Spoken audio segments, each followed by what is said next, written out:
She's a very, very Mugambo bambi. Yeah.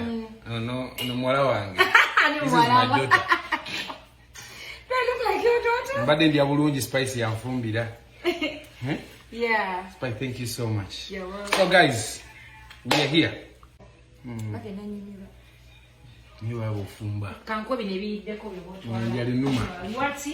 Yes, definitely. But I want black tea. You want black tea? You want in matter.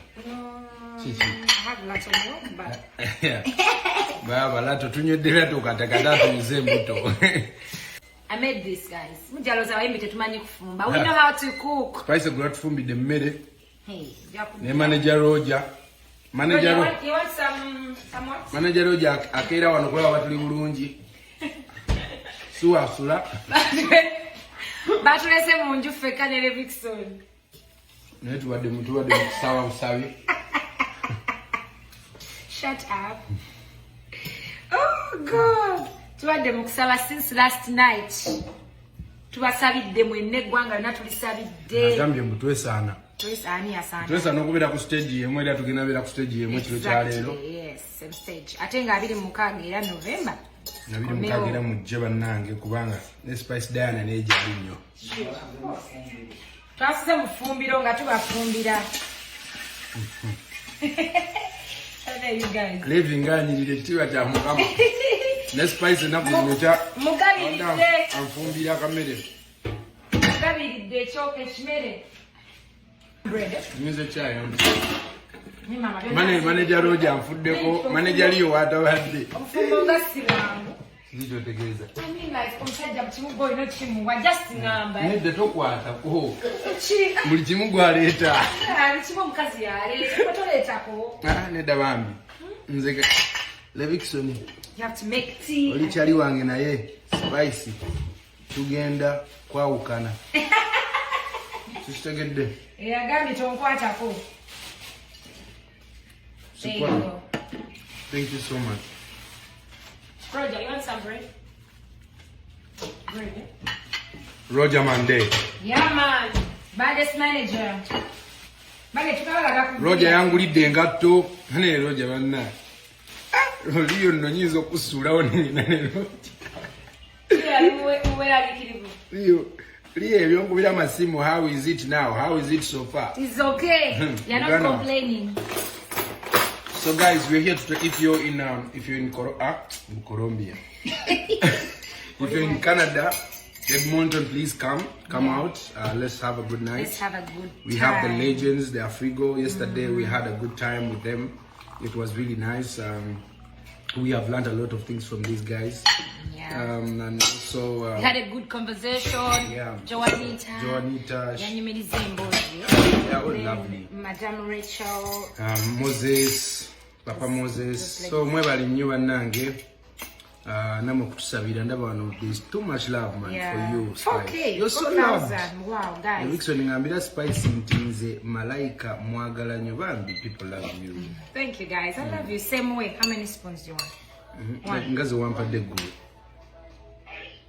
Kale so ekitiibwa. Kale man of God.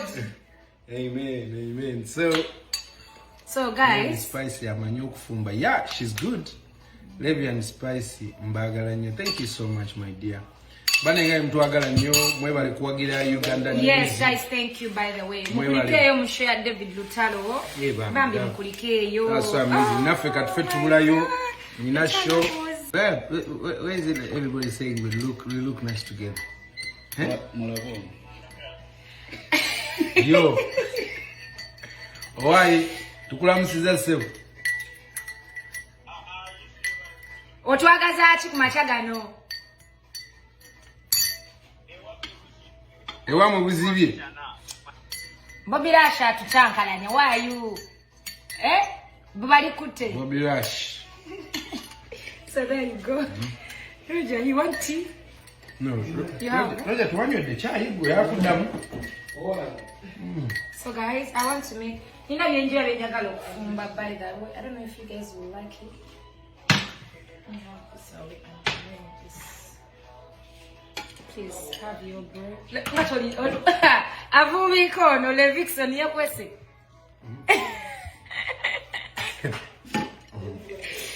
We have more eggs.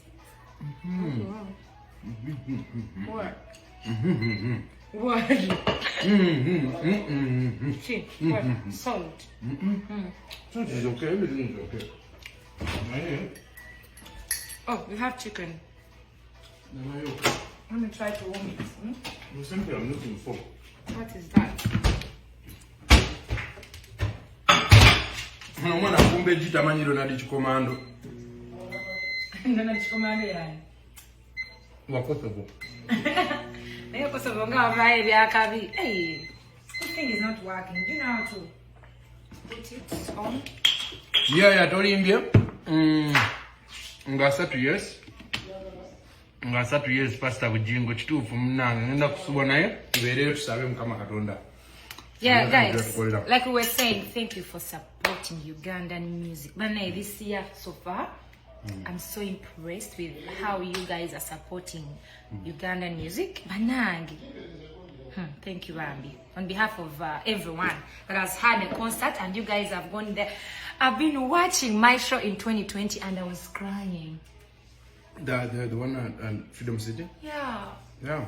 You know why? Because Mbate never mother turn up, and I was not believe it. Nejukanya. I was like, oh my god. When Uganda band, but when you know they have really supported the Ugandan music industry. Yeah, thank you so much. We have actually David Lutalo, Mugundize Zenjao regions go there supporting. We have Bekoze, right? This weekend. Next weekend. Bekoze angabiri mu 12. Yes, November. 12 November Bekoze. Bless. Yes, and then I know Maradako. There's so many concerts. Then Shiba, right? Yes. Yeah. No, Maradako. Suppose everyone I know concerts. That's the way to go.